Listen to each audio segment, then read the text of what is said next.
Asher, ano ba itong inaasahan ng mga grupo sa sektor ng agrikultura sa zona ng Pangulo?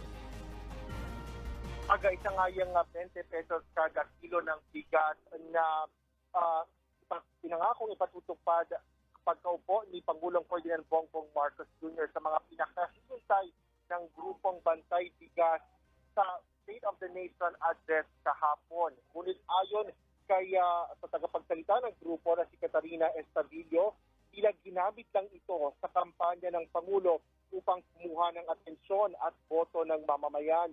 Dismayado ring marinig ng grupong Bantay Bigas ang pagbibigay ng pautang at mas maluwag na proseso para rito. Paliwanag ng grupo, utang pa rin ito para sa mga lubog ng kabuhayan ng mga magsasaka. Sa halipaan niya, dapat ay magbigay ng ayuda ang pamahalaan sa mga magsasaka upang matiyak ang supply at mas mababang presyo ng mga produktong pang-agrikultura. Mas nais rin ng samahang industriya ng agrikultura o ang sinag ang subsidiya kaysa sa pautang ng pamahalaan. Ngunit piling nila na mapabilis ang pagpapatupad dito kabilang na ang paglalaan ng mas murang abono at iba pang gamit sa pagsasaka.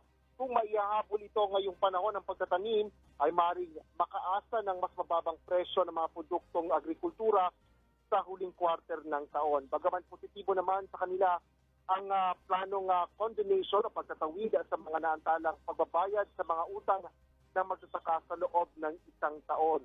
Dismayado naman ang United Boiler Racers Association dahil nakataon lang ang SONA sa pagtalakay ng usapin sa agrikultura sa mga pananim at pataba. Ayon kay UBRA Chairman Gregorio San Diego, wala silang nakikitang direktang plano ang kasalukuyang administrasyon sa poultry industry. Ito ay sa kabila ng kakulungan sa supply ng itlog sa merkado habang hamon sa industriya ang importasyon ng itlog ng pamahalaan.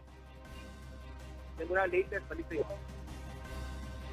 Right, maraming salamat, Asher Cadapan Jr.